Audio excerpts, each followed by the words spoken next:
Today, I'll show you a simple way to hide layers in Canva.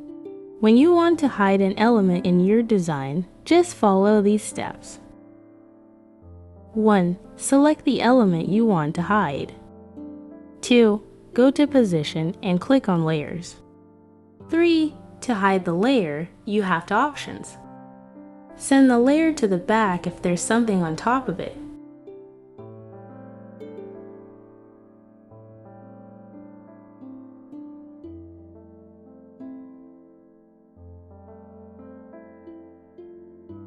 Or, set the transparency to 0 to make it invisible.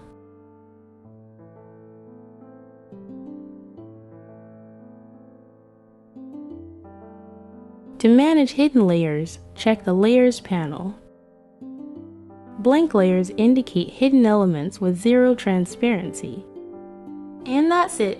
Hiding layers in Canva is as easy as that. Thanks for watching.